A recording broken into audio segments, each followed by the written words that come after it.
Hello everyone. Last lecture में हमने पढ़ा था principle and steps involve in gravimetric analysis. Correct. Next हमारा टॉपिक है प्योरिटी ऑफ प्रेसिपिटेट। लेकिन उसको शुरू करने से पहले I genuinely want to say sorry to you all, because बहुत लंबे टाइम तक मैं बीच में लेक्चर्स अपलोड नहीं कर पाई due to some unavoidable circumstances में ये गैप हो गया। बट आई होप कि we will continue in future and पूरा सिलेबस हम ये ख़त्म करेंगे। ओके, तो let's start with the purity of precipitate. Now the question arises कि प्योरिटी ऑफ प्रेसिपिटेट पढ़ने की हमें ज़रूरत क्यों पड़ रही। ठीक है, तो ग्रेविमेट्रिक एनालिसिस पढ़ रहे हैं हम। करेक्ट। तो ग्रेविमेट्रिक एनालिसिस में जैसा कि हमने लास्ट टॉपिक में पढ़ा, प्रिंसिपल ही उसका ये है कि वहाँ प्रेसिपिटेशन होगा। ठीक है, प्रेसिपिटेट बनेगा और उसको जाकर हमें वेइंग करके एनालाइज करना है। तो जब हमें सैंपल का प्रेसिपिटेशन कराना है और उसका फिर एनालिसिस करना है, तो हमें ये समझ में आ जाना चाहिए कि उस सैंपल का जो प्रेसिपिटेट बनेगा उसकी प्योरिटी कितनी इम्पॉर्टेंट है, कितनी मायने रखती है। ठीक है, तो इसीलिए हमें ज़रूरी हो जाता है कि हम वो संभावनाओं को पढ़ लें कि क्या क्या हमारे सैंपल को एनालाइज करते समय उसकी प्योरिटी से क्या कैसे कैसे कॉम्प्रोमाइज़ हो सकता है, कि मतलब कैसे इम्प्योरिटीज़ उसमें आ सकती हैं, ये हमें पता होना चाहिए। इसीलिए हम इस टॉपिक को पढ़ रहे हैं। तो प्योरिटी ऑफ प्रेसिपिटेट बहुत हद तक जो डिपेंड करता है वो डिपेंड करता है पार्टिकल साइज के ऊपर, यानी कि जो प्रेसिपिटेट हमारा बन रहा है उसका पार्टिकल साइज क्या है। तो दो टाइप के सस्पेंशंस हमें देखने को मिलते हैं जब प्रेसिपिटेशन होता है। पहला होता है कोलाइडल सस्पेंशन और दूसरा होता है क्रिस्टलाइन सस्पेंशन। तो कोलाइडल सस्पेंशन की अगर हम बात करें तो जो उनका पार्टिकल साइज होता है वो करीब 10 to 2000 आर्मस्ट्रॉन्ग इन डायमीटर होता है। और अगर हम क्रिस्टलाइन सस्पेंशन की बात करें तो इसका जो डायमीटर होता है पार्टिकल्स का वो मोर देन 2000 आर्मस्ट्रॉन्ग होता है। तो जनरली होता क्या है जब क्रिस्टलाइजेशन होता है, तो एक सिंपल सा फंडा है कि जो कि बड़े प्रेसिपिटेट्स होते हैं, जो जिनका पार्टिकल साइज बड़ा होता है, वो जनरली ज़्यादा इम्प्योरिटीज़ कैरी नहीं करते हैं। ठीक है, तो क्या होता है, जनरली हमें क्रिस्टलाइन सस्पेंशन अगर मिलेंगे, बिग पार्टिकल साइज हमें मिलेंगे, तो हमारी इम्प्योरिटी होने के चांसेस उतने ही कम हो जाते हैं। तो अगर हम कोलाइडल सस्पेंशन की बात करें तो हम एज़ यूजुअल हमें पता है कोलाइडल सस्पेंशन में क्या होता है, पार्टिकल साइज इतना कम होता है कि उनमें टेंडेंसी नहीं होती है सेटल डाउन होने की सोल्यूशन में, और फिल्टर पेपर पे रिटेन भी नहीं हो पाते हैं ऑर्डिनरी। अगर हम जैसे कि प्रेसिपिटेट को हमें फिल्टर आउट करना है, एक स्टेप है हमारा ग्रेविमेट्रिक एनालिसिस में, तो जब फिल्टर पेपर पे ऑर्डिनरी वे में सेटल डाउन ही नहीं हो रहे हैं तो हम उन्हें एनालाइज कैसे करेंगे। उसके लिए हमें स्पेशल उसको ट्रीटमेंट देना पड़ता है, तब जाके वो सेटल डाउन होते हैं।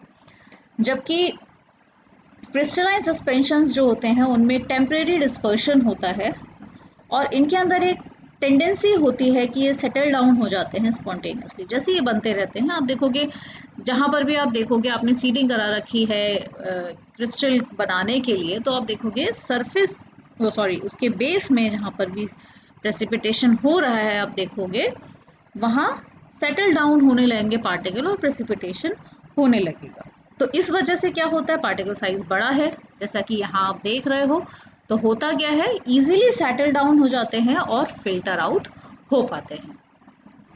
तो बेसिकली हम जब प्रेसिपिटेशन करा रहे हैं तो हमें इस टाइप के प्रेसिपिटेटिंग एजेंट्स को सेलेक्ट करना है कि कोलाइडल सस्पेंशन ना बने।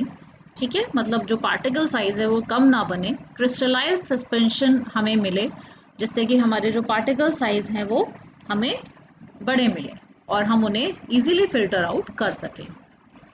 तो प्रेसिपिटेशन हमने करा लिया, लेकिन जहाँ बात आती है लिमिटेशंस की बात करें अगर हम इसकी ग्रेविमेट्रिक एनालिसिस की या प्रेसिपिटेशन की, तो हमें किन पॉइंट्स पे ध्यान रखना है? Precipitated compound must be convertible in pure compound bye ignition और बाय सिंपल इवेपोरेशन मेथड। तो ये एक पॉइंट है कि हमारा कंपाउंड जो है कन्वर्टेबल होना चाहिए, प्योर होना चाहिए, ठीक है, प्योर कंपाउंड में बदल जाना चाहिए, चाहे हम कोई भी मेथड यूज़ करें, उसके लिए इग्निशन मेथड यूज़ करें या फिर सिंपल इवेपोरेशन मेथड यूज़ करें।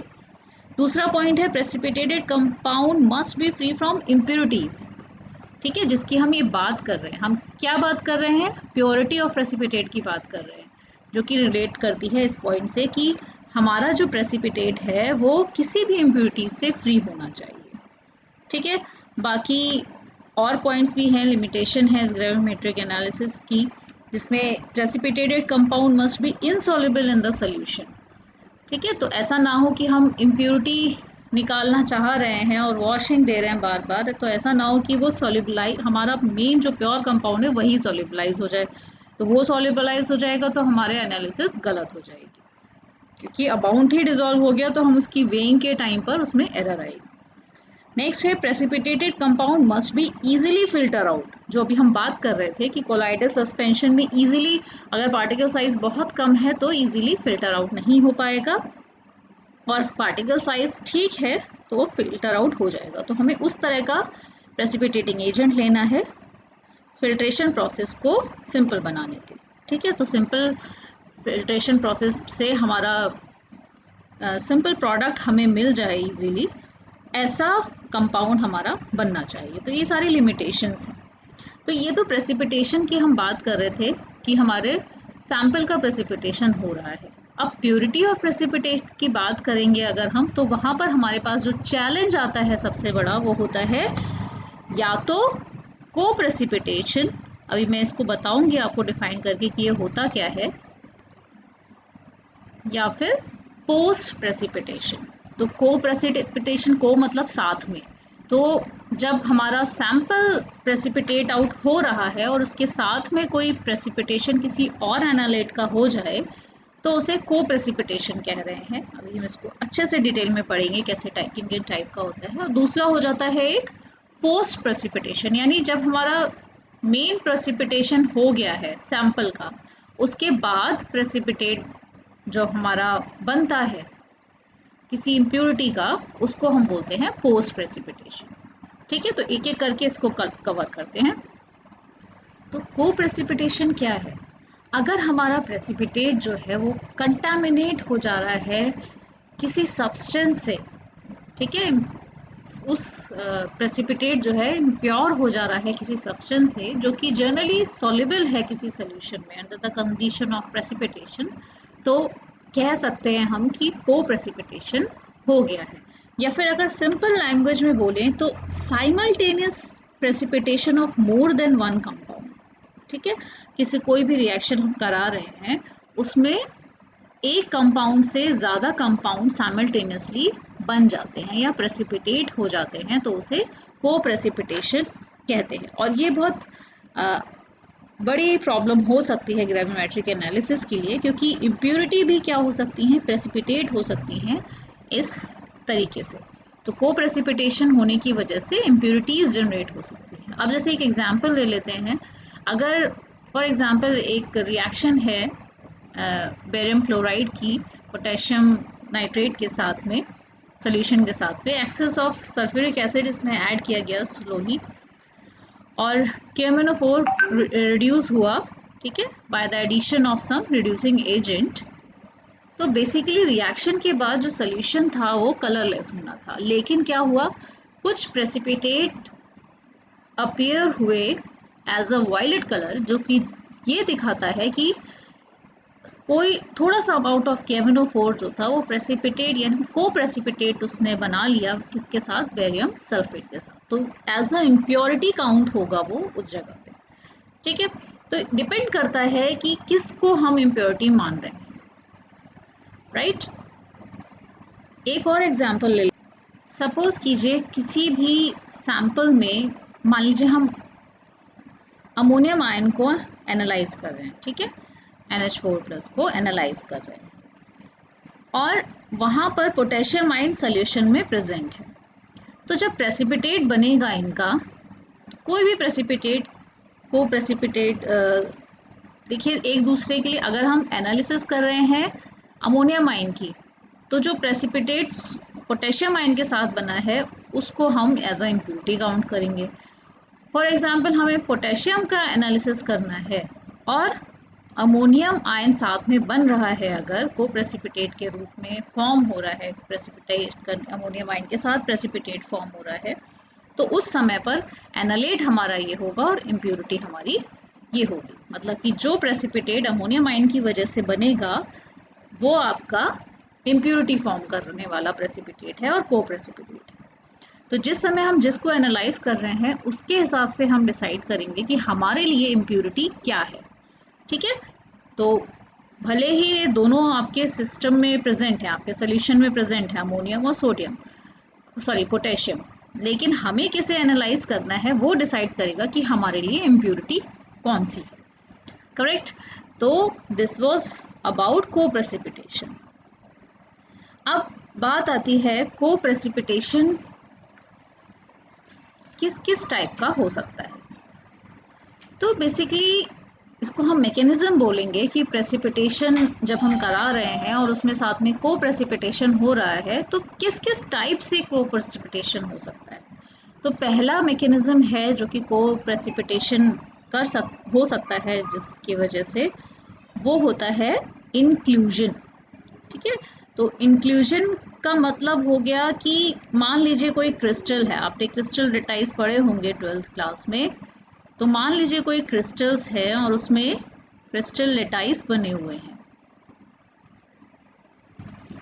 मान लीजिए कोई क्रिस्टल है जिसके आपने पढ़ा होगा क्रिस्टल लेटाइज इंडिविजुअल सेल्स होते हैं जो कि मिलके लेटाइज बनाते हैं। तो होता क्या है कि मान लीजिए बेरियम क्लोराइड की अगर हम बात करें तो एक पार्ट, ये जो आपको दिख रहा है रेड कलर का, इसको डिनोट कर दीजिए बेरियम से। ठीक है, कोई भी एक आयन है ये, और ब्लू कलर का दूसरा आयन है जिससे मिलके हमारा प्रेसिपिटेट बना है, मतलब इन दोनों से मिलके हमारा प्रेसिपिटेट बना है। अब इंक्लूजन में क्या होता है, कोई भी अनदर आयन जो कि हम एज अ इम्प्योरिटी जिसको ट्रीट कर रहे हैं वो क्या होगा, यहाँ जाकर इंट्रैप हो जा रहा है। ठीक है, बीच में कहीं पर इंट्रैप हो जा रहा है, तो लेटाइज के बीच में इंट्रैप हो जा रहा है, इसीलिए यहाँ पर इसको हम बोलते हैं इंक्लूजन। ठीक है, एक क्रिस्टोग्राफिक टाइप का डिफेक्ट है, इसमें इम्प्योरिटी जो होती है वो ऑक्यूपाई कर लेती है लेटाइज साइट को। ठीक है, क्रिस्टल स्ट्रक्चर के अंदर, तो ये लेटाइज साइट है, इसको इम्प्योरिटी ने क्या कर लिया, ऑक्यूपाई कर लिया। एक ओरिजिनल इसका, जैसे ये आयन यहाँ पर रेड कलर का होना चाहिए था, जो भी XYZ आयन था ये, जो कि जिससे मिलकर ये क्रिस्टल बना था इन दो तरीके के आयन से।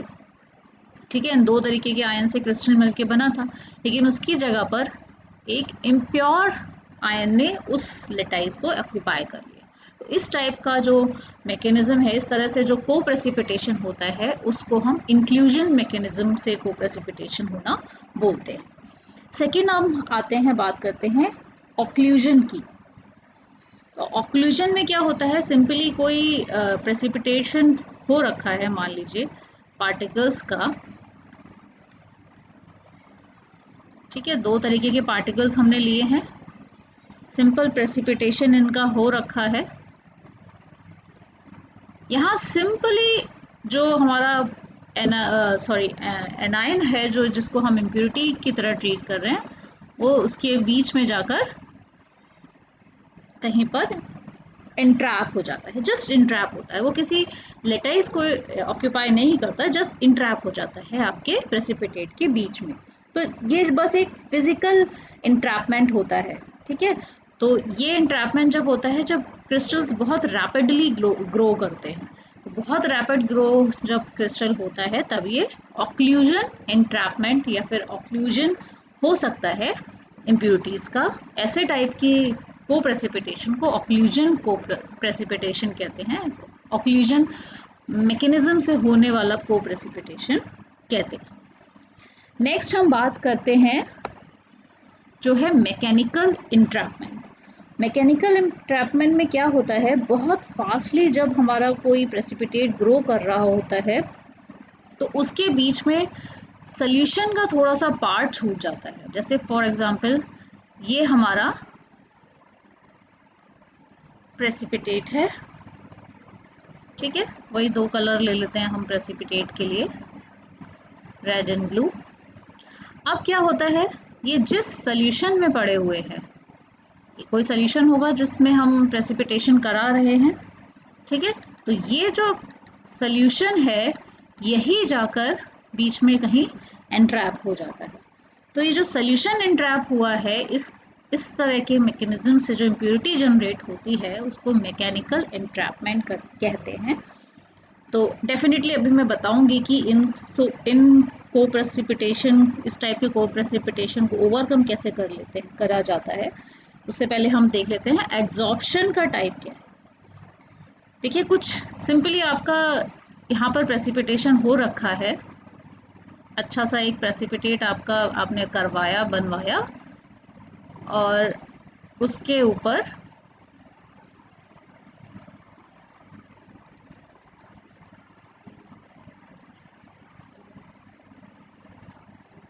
एड्सॉर्ब हो गया कोई भी प्रेसिपिटेट आकर, ठीक है, तो दूसरे कलर से मेंशन कर लेते हैं, कोई और आयन आके जस्ट एड्सॉर्ब हो गया है, कोई और, ठीक है, तो इम्प्योरिटी क्या हुई, जस्ट एड्सॉर्ब हुई है ऊपर से। तो देखो देखने से ही लग रहा है अगर हमें इन प्रॉब्लम को ओवरकम करना है तो इस टाइप में तो हम सिंपली क्या कर सकते हैं, को प्रेसिपिटेशन को कैसे ओवरकम कर सकते हैं, डिसॉल्व कर सकते हैं प्रेसिपिटेट को और उसको रीप्रेसिपिटेट करा सकते हैं, इसमें भी और ऑक्लूजन टाइप में भी, ठीक है। इस इंक्लूजन टाइप में हम क्या कर सकते हैं, डाइजेशन करा सकते हैं। डाइजेशन का मतलब होता है कि उसमें क्या करते हैं, हम डिसोल्यूशन कराते हैं स्मॉल पार्टिकल्स का और रीप्रेसिपिटेशन कराते हैं किसके ऊपर, ऑन लार्जर पार्टिकल्स के ऊपर, जिससे हमारा पार्टिकल ग्रोथ होता है और बेटर प्रेसिपिटेशन होता है, ठीक है। इस प्रोसेस को आपको याद होगा तो ओसवाल्ड राइपनिंग भी कहा जाता है डाइजेशन की प्रोसेस को, जहाँ प्रेसिपिटेट डाइजेस्ट हो रहा है हमारा, तो इस प्रोसेस को डाइजेशन या ओसवाल्ड राइपनिंग कहते हैं, ठीक है। इसमें क्या करते हैं, प्रेसिपिटेट को बिलो बॉइलिंग पॉइंट से थोड़ा देर के लिए गर्म छोड़ देते हैं, करीब 30 या 1 घंटे के लिए, 30 मिनट या 1 घंटे के लिए। तो इससे क्या होता है, पार्टिकल क्या होते हैं, डाइजेस्ट हो जाते हैं। तो इस तरह की प्रॉब्लम्स को ओवरकम करने के लिए हमारे पास दो तरीके के मेथड्स हैं को प्रेसिपिटेशन को ओवरकम करने के लिए। पहला हो गया डाइजेशन, दूसरा हम क्या कर सकते हैं, डिसॉल्विंग द प्रेसिपिटेट एंड रीप्रेसिपिटेशन। तो इस तरह से हम ये प्रॉब्लम्स ओवरकम कर सकते हैं। तो ये था हमारा को प्रेसिपिटेशन। अब हम बात करते हैं पोस्ट प्रेसिपिटेशन। पोस्ट प्रेसिपिटेशन का मतलब है कि आपका जो रिक्वायर्ड एनालेट है वो पहले प्रेसिपिटेट बन गया है, ठीक है। तो required analyte ion will be precipitate first. देखिए इसका मतलब ये हो रहा है कि अगर हम क्या करते हैं, पहला जब हमारा रिक्वायर्ड एनालेट बन गया और उसके बाद हमने थोड़ी देर के लिए और उस सोल्यूशन को ऐसे ही छोड़ दिया और फिल्टर आउट नहीं किया जल्दी से, तो क्या होता है, इम्प्योरिटीज बनने के चांसेस बढ़ जाते हैं। यानी कि आफ्टर दैट प्रेसिपिटेशन, ठीक है, after the required analyte is precipitate, दूसरा एनालेट क्या होता है, अदर जो आयंस होते हैं जो प्रेजेंट होते हैं एज ए इम्प्योरिटी, वो भी प्रेसिपिटेट होने शुरू हो जाते हैं with the help of that precipitating agent जो कि हमने यूज़ किया था इस रिक्वायर्ड एनालेट को प्रेसिपिटेट करने के लिए। उसी की हेल्प से क्या होता है, अदर आयंस भी प्रेसिपिटेट होने लग जाते हैं। तो बेसिकली क्या हुआ, हमने क्या किया, पोस्ट प्रेसिपिटेशन, इससे एक लाइन समझ में आ गई कि क्यों बढ़ा, कि हमने उसको थोड़ी देर के लिए छोड़ दिया। इसका मतलब क्या हुआ, देखिए रेट ऑफ रिएक्शन की बात करें तो पोस्ट प्रेसिपिटेशन में रेट ऑफ रिएक्शन जो कि इम्प्योर सब्सटेंस बन रहा है या इम्प्योरिटी जनरेट हो रही है, उसका रेट ऑफ रिएक्शन स्लो है। इसका मतलब क्योंकि वो बाद में बन रहा है। हमारा रिक्वायर्ड एनालेट बन गया, उसके बाद जो एनालेट है, सॉरी जो इम्प्योरिटी है वो जनरेट हो रही है। जो पोस्ट प्रेसिपिटेशन है वो बाद में हो रहा है। इसका मतलब पोस्ट प्रेसिपिटेशन का जो रेट ऑफ रिएक्शन है वो स्लो है। ठीक है, तो इसको नोट कर लेंगे। ठीक है, तो rate of reaction in post precipitation is slower. ठीक है, तो रेट ऑफ रिएक्शन क्या है, स्लो होता है। तो और पोस्ट प्रेसिपिटेशन हमेशा हमें कैसी एरर देगा, देखिए चाहे पोस्ट प्रेसिपिटेशन हो या को प्रेसिपिटेशन हो, आपको पॉजिटिव एरर ही मिलेगी। यानी कि आपको जितना अमाउंट आना चाहिए था उससे ज़्यादा ही अमाउंट आएगा। ठीक है, तो पॉजिटिव एरर मिलेगी हमें हमेशा। पॉजिटिव एरर का मतलब है कि अमाउंट जुड़ के आएगा। तो कुछ इम्प्योरिटी अगर जनरेट हुई है तो डेफिनेटली जो आपका वेट ऑफ सैंपल है उसमें जो आपका वेट ऑफ एनालेट आया, वेट ऑफ प्रेसिपिटेट आएगा, जो हमने फॉर्मूले में रखना था, वेट ऑफ प्रेसिपिटेट रखने वाले थे ना हम, तो वेट ऑफ प्रेसिपिटेट डेफिनेटली बढ़कर आएगा, तो उसे पॉजिटिव एरर कहते हैं। करेक्ट। तो ये था आपका पोस्ट प्रेसिपिटेशन, जो कि बहुत ही सिंपली क्या ओवरकम किया जा सकता है। और कैसे ओवरकम किया जा सकता है, सिंपल हम क्या करेंगे, इमीडिएटली जैसे ही हमारा प्रेसिपिटेशन हो रहा है हम तुरंत फिल्ट्रेशन कर लें, और जो भी हमारे जो स्टेप्स हैं प्रेसिपिटेशन के उनको फॉलो करेंगे ग्रेविमेट्रिक एनालिसिस के, और फटाफट इसको कैरी आउट करेंगे। हमें छोड़ना नहीं है। ठीक है, सैंपल को प्रेसिपिटेट होने के बाद में। तो दिस वाज अबाउट को प्रेसिपिटेशन एंड पोस्ट प्रेसिपिटेशन। इसमें हम एक चीज़ और पूछी जा सकती है आपसे, डिफरेंस बिटवीन को प्रेसिपिटेशन एंड पोस्ट प्रेसिपिटेशन। तो उसको फटाफट वर्बली ही कवर कर लेते हैं। को प्रेसिपिटेशन क्या होगा, the precipitation of any soluble और extraneous substance along with precipitate. ठीक है, ये तो हमें सबको पता है। ठीक है, प्रेसिपिटेशन किसी ऐसे सब्सटेंस का सॉल्युबल हो जो कि हमारे जो मेन रिक्वायर्ड हमारा जो प्रेसिपिटेट है उसके अलावा। पोस्ट प्रेसिपिटेशन में क्या होता है, the precipitate of impurity on the surface of primary precipitate after it's formation. आप इस पॉइंट को नोट कर सकते हो अपने नोट्स बनाते समय।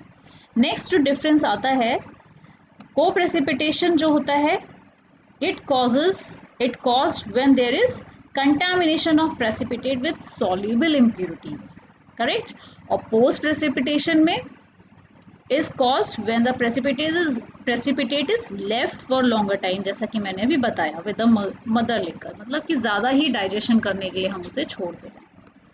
नेक्स्ट जो डिफरेंस आता है, को precipitation has greater extent of contamination. Definitely आप देख रहे थे उसमें मैकेनिज्म 4 तरीके की हमने देखी थी, तो उसमें हमें उसको ओवरकम करना थोड़ा टफ पड़ सकता है, इसलिए को प्रेसिपिटेशन को कम करना ज़्यादा इम्पॉर्टेंट है। और post precipitation has lesser extent of contamination. Definitely क्या है, सरफेस पे एब्जॉर्ब हो रहा है, सिंपल। ठीक है, क्योंकि हमने लॉन्ग टाइम तक छोड़ दिया है डाइजेशन के लिए, तो इस प्रॉब्लम को तो हम इजीली ओवरकम कर सकते हैं। नेक्स्ट जो इसका डिफरेंस आता है, को precipitation increases with agitation of solution. हम ज़्यादा मिक्सिंग करेंगे तो को प्रेसिपिटेशन बढ़ सकता है। ठीक है, जबकि पोस्ट प्रेसिपिटेशन जो है it decreases with agitation of solution. यहाँ हम क्या कर रहे हैं, सोल्यूशन को एक बार घोल ले रहे हैं और फिर फिल्टर कर ले रहे हैं, तो पोस्ट प्रेसिपिटेशन से हम बच सकते हैं, मतलब कम पोस्ट प्रेसिपिटेशन होता है। एजिटेशन मतलब लास्ट में हम चला लेंगे एक बार, उसके बाद फिल्टर आउट करेंगे। कई बार आप लोग ने देखा भी होगा कि फिल्टर करने से पहले एक बार एजिटेट करते हैं। ठीक है, तब हम एजिटेट मतलब डिज़ोल्व, एक बार हिला लेना, उसको डिज़ोल्व कर लेना, तो उसके बाद हम फिल्टर आउट करते हैं, तो पोस्ट प्रेसिपिटेशन से इजीली बच सकते हैं। तो ये आपके थे डिफरेंस बिटवीन को प्रेसिपिटेशन एंड पोस्ट प्रेसिपिटेशन। बहुत ही सिंपल सा टॉपिक है, इनकी वजह से इम्प्योरिटीज़ जनरेट हो रही थी और इन इम्प्योरिटीज़ को हमें ओवरकम करना है। उसके लिए कुछ सावधानियां रखनी है जो कि मैंने बताई, जिसे डाइजेशन कहेंगे। ठीक है, तो और क्या कर सकते हैं हम, इसमें रीप्रेसिपिटेशन करा सकते हैं डिसोल्यूशन कराने के बाद में। या फिर एजिटेशन करा सकते हैं पोस्ट प्रेसिपिटेशन को बचाने के लिए, या फिर क्या कर सकते हैं, इमीडिएट फिल्टर आउट कर सकते हैं हम सैंपल को पोस्ट प्रेसिपिटेशन से बचने के लिए। तो this was all about purity of precipitate, जो कि आपके सिलेबस में दिया हुआ है, जो कि ख़त्म हो जाता है को प्रेसिपिटेट एंड पोस्ट प्रेसिपिटेशन के अंदर। ठीक है, तो नेक्स्ट टॉपिक में हम एस्टिमेशन करेंगे बेरियम सल्फेट का। इस एक टाइप का ऐसे होगा इस ग्रेविमेट्रिक एनालिसिस को यूज़ करते हुए। ठीक है, तो मिलते हैं नेक्स्ट लेक्चर में, तब तक के लिए ऑल द बेस्ट, बाय।